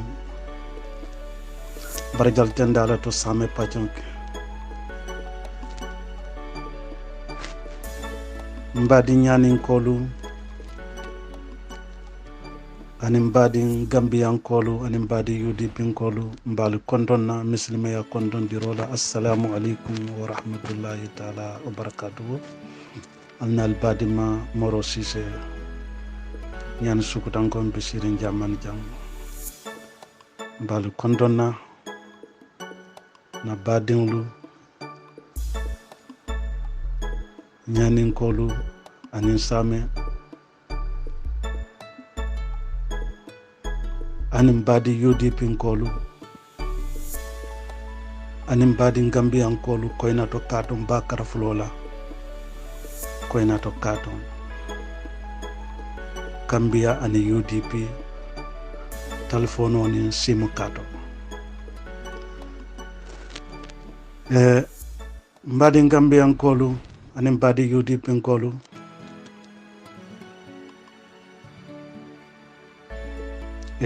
kunum beng min keta bakaw Gambian kolla international stadium o nyento Gambia ding la patio Gambia lansaro la patio Gambia fukaro la patio Gambia toñamo la patio atele mo maru woti Gambia political party olu kono bebe kanyandi jele atolom political party odu mi alonko amanke motade amanke tundu fanantate por Gambia bela party olamo Gambia bela fana ye fanjije siol be kono fanan ke kunda muskunda wala nam party o nyi ay barako soto anin duwa jabu anin manda ben nin kumandiro keta Gambia bele ka fendi beka dum be fenglam warando be fenganin ko toboto mo bukatu koma bara telefona mu patioti mi alongo kolea watola itellota Gambia e sudo anintilo donc ala ko ata buka lahi do tinya abuka la jon tonya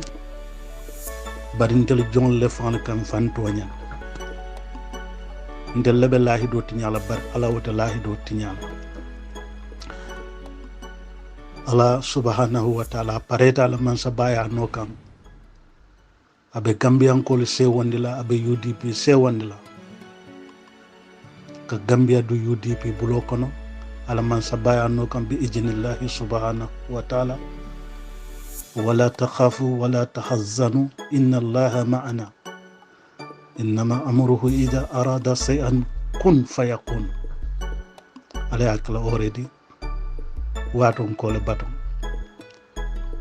warandom badi Gambian kolo anim badi UDP kolo mba falale ko ala baraka mil be Gambia banku kulo kono ana bantala ali maseji ki Gambia kono koyna to katon bakar fulola barele maseji ki baroste hausun kolia kala bande mansakunda anim bandi mansakunda mi alonko anim fanna fa mansakunda mi alonko ye molu la kelo hay jake kala bante kafoñin anin Gambia mo lanfurul miliya lonko sunkoto kala bante koto tapale koto na karantun koto wolle kafole kafami MPP Adama Barrow wala mala nyaton koti tungaranke political party lontanding le party millo Gambia kono fa lontam balonta warando kuno mitno min keta way message ki Gambia kono la ko UDP mu Gambian ko la party oleti amanke Mr. Dabo Tati amanke Tundi Tati fana amanke nyanin kol tati bar Gambian ko le tam wala itandita kuno wala wonim party te nyo chale na Gambia to Gambia la kodo wala Gambia to woli fel warando mbadi Gambian ko milibi balandi Gambia kona nin Gambia bandala ali sabari ali son ko nyin sang de mu UDP la sanglati alay Hussein la nyaton ko yakko ni min malla fi doyala ni malo soronda wato sita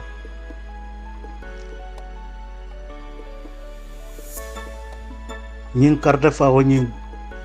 Gambia dingli paretal Gambia lansarul paretal Gambia mo kendolu na mo barakar milbe Gambia ko nin Gambia bandala ibe parere ne kela bankota kadun Gambia tielu bulo kono kadun Gambia lansarul bulo kono waranto nimilbe balande ali sabari min keta bakaw kunu o mu message lete man satalla la no la modi moto na karinola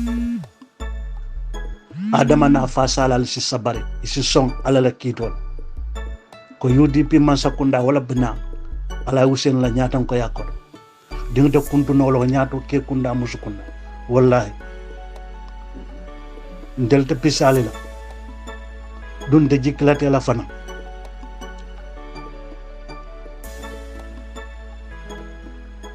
ita muminti ni mallo sinkumbanu la yata mo fure wala batala e fa barakata min di ba futu tata wala batala warandon delta sonna wala Gambian ko diamata kuno Gambia tioli diamata ko ina to katon ba karfulo la musukunda ke kunda ala be Gambia duna UDP bulula ansatala la demaroto bi ijnillahi subhanahu wa ta'ala Hussein mam fulan soto Gambia la politiko ko yani momondi la balaso ka si boyinde faylu pe ko warando ali sabari milbela candidat parende kan ali baki dawon Hussein ali saban wallahi ali saban ani moti da Gambia la carte fayoto to nyanin tilnga be sabatri dinga yo win Hussein lose wotakal bil betambe han ya jamme jamano nakaroni tabale ya wala kedaje bari say hani wotakala kotenge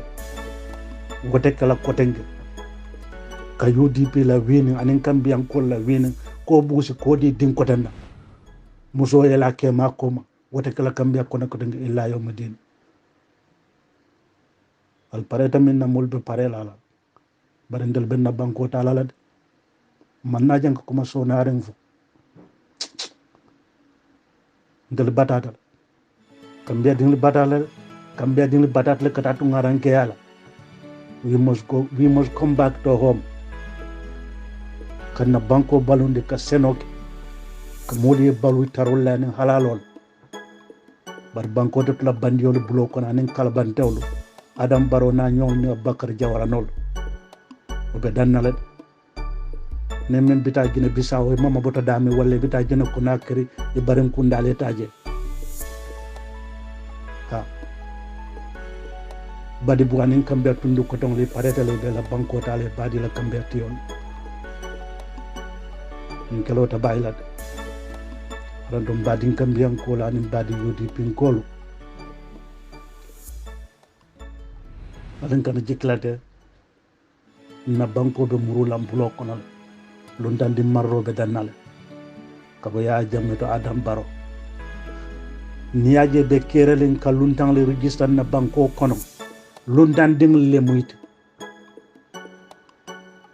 ha noto mote ding kuryala ye lamfu lansari ding yela banko kayto ci ka kadi wala ko sembenduya isalo manko banko dingti mota fa falin na wandi fala ban nyaaji mi yakadron wallahi wama la real fala lo ndel tala mo Gambiate dum ba tala la ñina katung alay fefen so to dunia kono ay tiyo la kala random badin Gambian kolo anim badin UDP kolo mbalo kondonna mbe duwala fana na alfal miliyalon koy batata banko e alme mela moli ñaato alma mele mama ha ye sabaro mi alon ko yata kole akono wotembo dingli kabori kake pati lidati nin demokrasi nata bi kolbe sonari mo barakan li ba mo kendoli challenge mo furul ba mo barakan li challenge e salon demokrasi la bandero la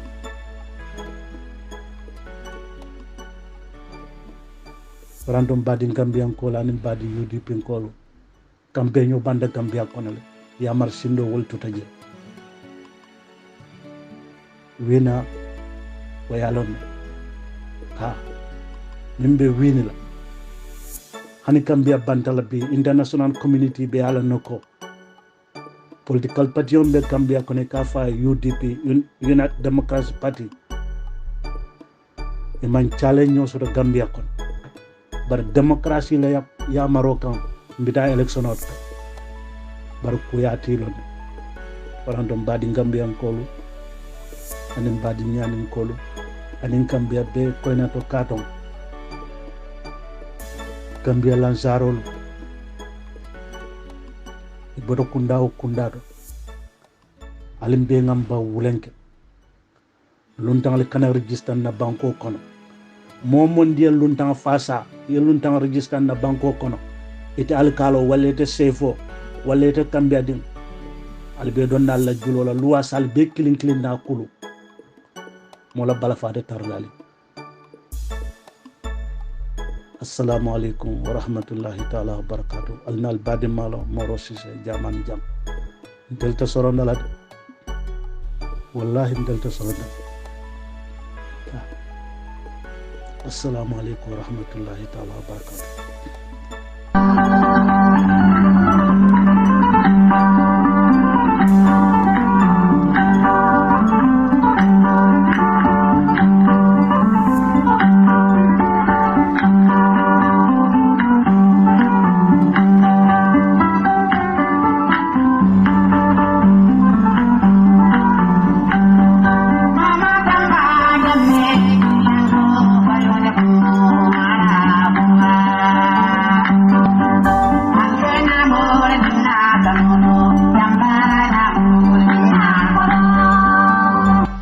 Saying hello to each and everyone who is listening to this audio,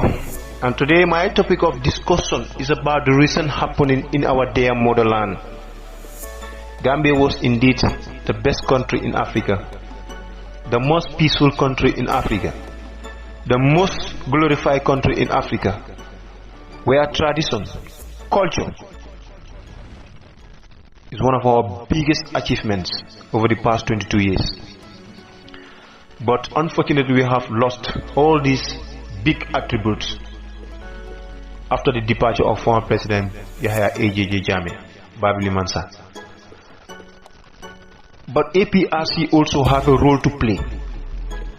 We have a role to bring back all those beautiful glories, those traditions, those cultures, those real sense of African brotherhood. We have a role to play, and is it duty and is it tax as patriotic citizens of this country. The fact that we have a lot of enemies outside, from the civil society organizations, from so-called judges, from the diaspora, from some certain institutions and some certain irrelevant personals. But we have to have what we call faith. We have to have what we call understanding. We have to have what we call the spirit of togetherness, the spirit of understanding and mutual respect among ourselves. Yaya Jammeh was the president of the Republic of the Gambia. And luolum, every now and then naka diamo akan tol yamar munna wolem disciplined, law abiding. Even after his departure to Equatorial Guinea, that's what he always emphasizes. APRC, let's go back to the drawing board. That unification, that word family, that togetherness we all know over the past years should still be maintained. Provocation, bullying, insulting is not the solution to the problem. We have to face the problem in order to solve it. But we cannot be backtrack there. At the same time, saying that we are going to solve the problem. But Mnteka Minjebi, it seems like we are losing the battle. Okay? Yaya Jammeh.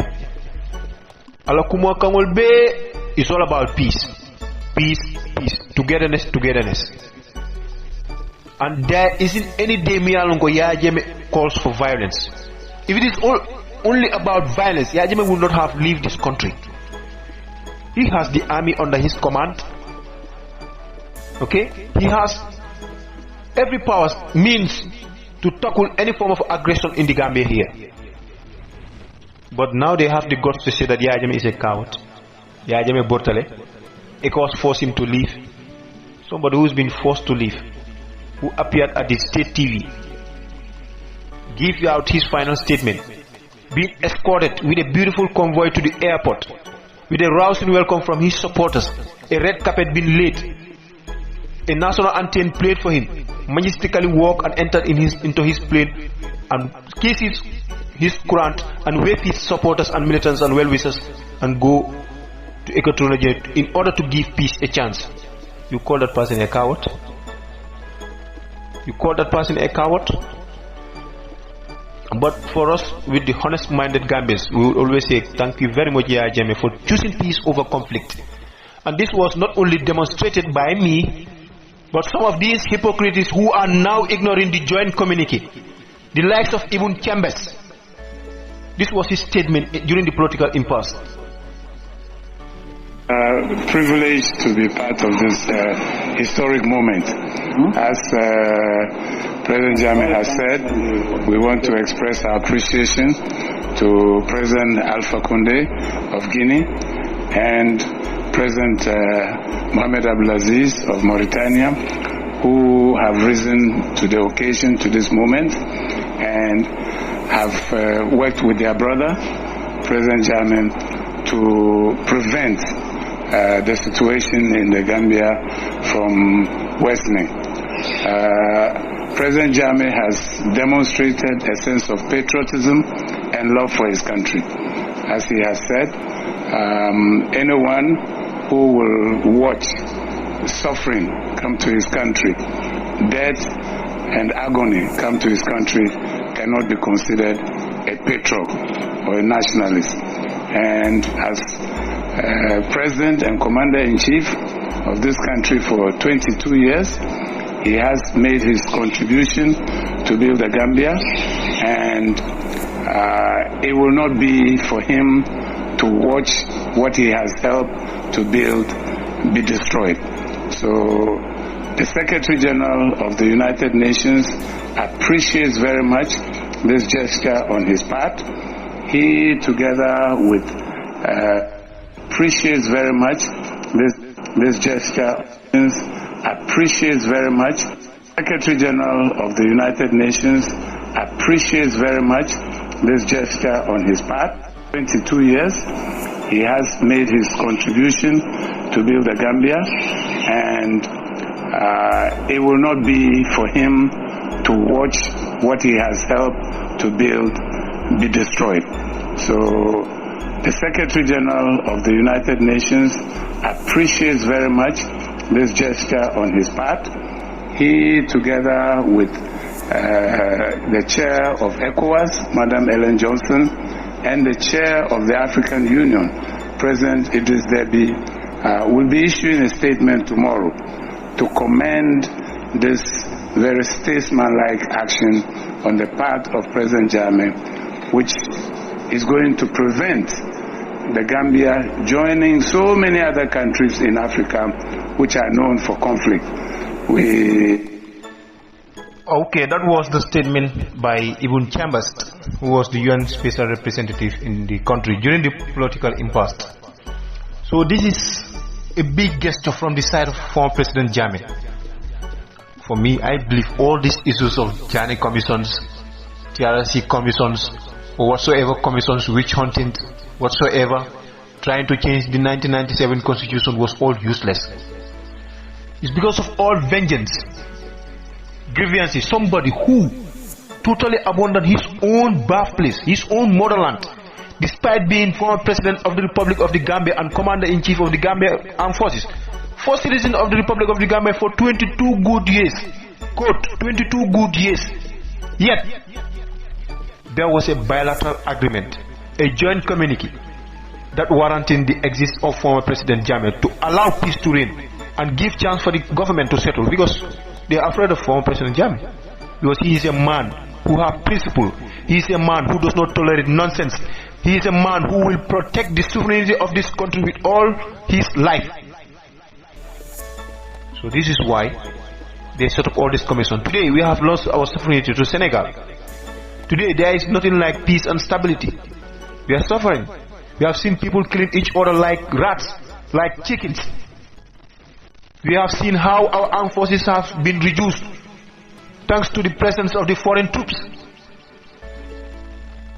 So you, United Nations, ECOWAS, AU,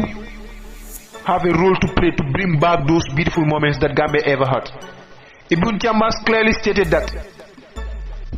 the benevolence and the gesture of Yahya Jammeh, the decision of Yahya Jammeh, makes it very relevant that Gambia will not join other African countries who are in conflict. Somebody who chooses peace over conflict. I believe that this initiative and the necessary steps to bring back Yahya Jammeh as former statesman should be the sole responsibility of Ibn Chambers, who was the special UN special representative in the Gambia. But you know, Jammeh was saying this, and you have proved Jammeh right, that the United Nations is a hypocritical body. I'm afraid that the bloodbath or the destruction that you people were avoiding, God forbid, may happen to the Gambia. Because Jammeh is still loved and cherished by his supporters and by the Gambians. Despite all the oaths, he left this country. It is the responsibility of you, Ibn Chambers, United Nations, ECOWAS, and the Gambia government under the leadership of President Adama Barrow to make sure that he engage all stakeholders that are involved in this joint communique to respect all the resolutions that were put in place. Key among them was Yahya Jammeh will have an open door policy to return back to his country as a former political party leader. You have to work towards implementing all these resolutions. If not, what we have been avoiding over the past 20 years or 4 years ago will surely happen in this coming election. So abe wole nyama nto fo Ibn Chambers mwele ya jame tentu nyamin aya jay nyamin because of what? Choosing peace over conflict. Ya jame could have resigned and said that ntebe murla kanela ngata siye hani fente keleje. He is a bona fide citizen of this country. And I know that the amount of force or the amount of security that Yahya Jammeh is going to have, even George Bush or this Pyongyang of North Korea will not have. Gambians love Yahya Jammeh. That is a hard fact. Okay? So this is the most important point now. How to bring back, and Yahya Jammeh must come back. Yahya Jammeh inshallah will come back before election. Most of you having the doubts that Yahya Jammeh is going to come after election or Yahya Jammeh will not come back to this country. That is a joke. Just wrap it as a tissue paper and throw it at the dustbin. That's where it belongs. He's a bona fide citizen of this country. No matter what you say, Yaya Jammeh is a bona fide citizen, and nobody can stop him. If it's time for him to come back, he's going to come back. He's going to come back to this country, and nobody can stop him. Let them close the airspace or whatsoever they can do, like the stupidity and the idiotness of my party. It's not going to happen. He's a citizen like any other person. We cannot also stop without thanking the current president of Guinea, Alpha Condé. He has played a big role, big role. Yes, and then let's take a listen to Alpha Condé.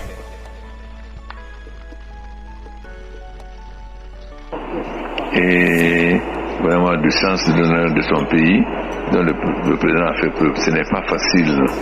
The President is very moved by the dignity shown by His Excellency Yaya Jammeh. His address today to the people showed that it's a statement, and the President is very proud for what he has done for Gambia and the work and the progress made under his leadership. And once again, he saved the situation. There was no bloodshed. That's showing that it's a true statement, and he's very, very proud of His Excellency. Thank you very much, former President Jammeh, and thank you very much, current President of Guinea, Conakry, Alpha Condé. So this is what it is. So those people who were at the helm of affairs, who were also part of all these resolutions and all these discussions, they should go back to the drawing board and make sure that all this resolution is implemented to the core. And my other issue is about Alliance for Patriotic Reorientation and Construction, APRC. Currently, we have seen people insulting each other. This was not the culture and never the norm of APRC. We were together back in 2016 and 2017. The reason why we were able to achieve all those rallies, events, and whatsoever to counter our enemies and overcome them is because we were together. And let me advise you people, Ngali Yamari, divided we will fall. In divided we will fall. There is no way in any organization, society, community, village, town, country, whatsoever, if you divide, you are going to fall. Together you will prosper. The reason why we are prospering since 2017 to date is because we were together. Now, when I have seen people insulting the national executives, our national executives, who give them those mantle leadership to steer the affairs of the party, His Excellency Sir Professor Dr. Alhaji AJJ Jammeh. And you people don't think that Yaya Jammeh is not aware of anything that is happening in this country. Everything that is happening in this country, Yaya Jammeh is aware of. Not only about APRC, but even the daily function of the government. Yaya Jammeh is aware of everything, much more his own political party. We have to be very careful. Ning janjanta ate beteala. Ntol drone ne se Gambia sambando nyato. Because we have the Gambia at heart.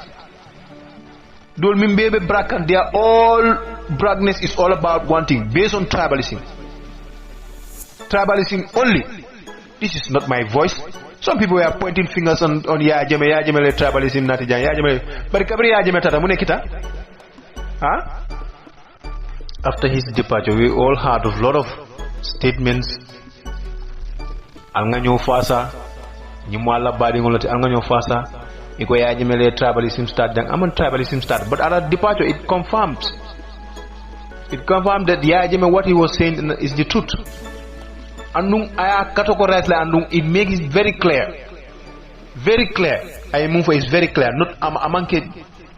nyinul benen tribalista. Okay? Let's take a listen.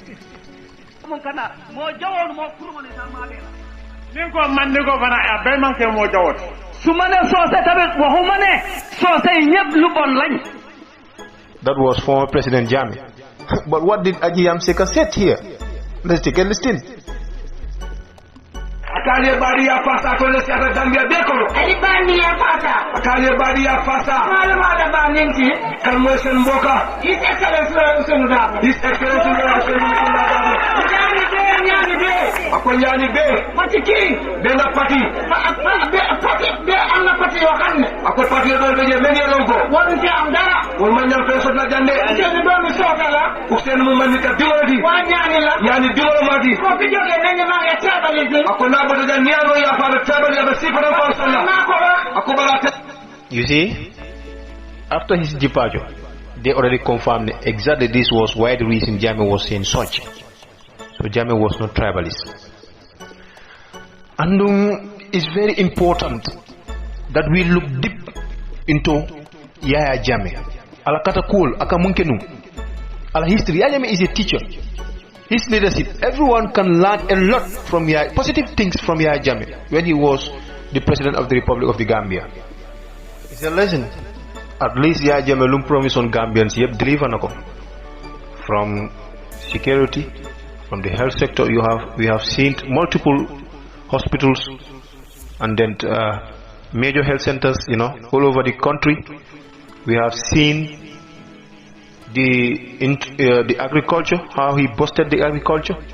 In education, in fact 2020 supposed to be a year of free education up to university level, and I know that when Jammeh was here, he will achieve it by the grace of the Almighty Allah. And on my own behalf, sincere appreciation and profound gratitude to our distinguished guests for taking time to share this historic moment with us, and to wish them in advance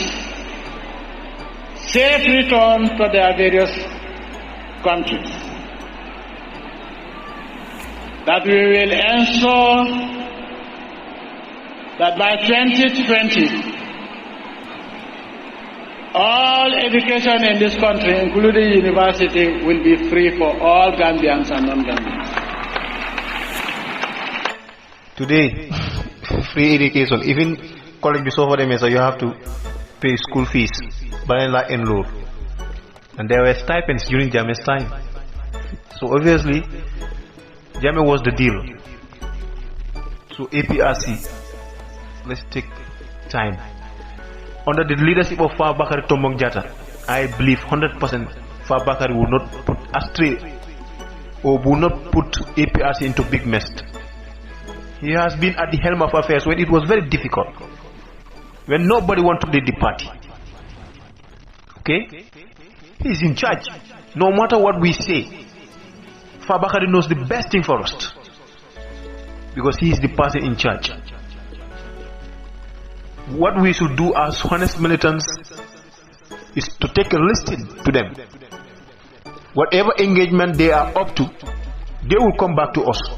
explain to us, give us reasons. If there is any objection or any issues or concern, we share it with them and move as one family. This is the only way forward. Lii rek lañ mëna def ñu dem. Suñu nekkee ne ñoom engage nañ into coalition talks with whatsoever, gars yi dem nañ pare nañ ñëw nañ, il faut gars yi dellusiwaat si militancy. You nekk di wax ne they are neglecting the grassroots. That's not true. There will be engagements, but before engagements, let them do what they're supposed to do. Okay? If suñu nekkee ne ñoom ñëw nañ, ñu ne leen ñun de political party bi ak political party bi ñoo bëgg a demaa ñun coalition, waaye lii ak lii lañ gis. Yéen tam ngeen wax ne déedéet waaye ñun de lii ak lii lañ gis. Ok, waaye lii ak lii baax na. Ok, lii ak baax na. Su ko defee ñun ñëpp ñu ñëw together as one family. Decision bi mu nekk a collective responsibility, a collective decision. ñun ñëpp ñu mun a nekk benn. But kii di wax fële na le, kii génne audio fële saaga, kii dal fële na le kële, kii ñëw wax fi nii. This was never the attitude of APRC, and I know I was not part of APRC in 1994, but I know that since at the initial stage, this was never the attitude of APRC. Jamante here, sagante, bifante. My friend, let's change our attitude. This is not the way forward. This is not the way forward, and our enemies are laughing at us. They are laughing at us day in, day out. Now let's give space for former President Jammeh. He will come one day and clear the air. And I know that if you say that you love Yaya Jammeh, I'm not you want to say betray Yaya Jammeh, because Yaya Jammeh waxut leen lii. Well, at the same time ñoom seen boppam ñu ngay wax ne Yaya Jammeh su waxee ñu dem fa sax ñun duñ fa dem. kan moo bitale Yaya Jammeh ak kan moo léegi di disrespect Yaya Jammeh yow muy ëpp li wax ne sax Yaya Jammeh su waxee ñu dem fa ñun duñ fa dem te yow nga ne Yaya Jammeh moom si boobam ne waxut lii nii soo ñun duñ mën a jël décision boobu noonu aw seen time dañ fi doon event di fi am rally di fi am ay event te boobu noonu kenn du dee wax ne Yaya Jammeh waxut ñu def event de Yaya Jammeh waxut ñu def rally de so let's take our time APRC will prosper only if we come together as one. But if we are divided, we are going to fall. And the issue of vengeance, mer nengo park side, mer fajuta, mer fajutus. We are better together as one family.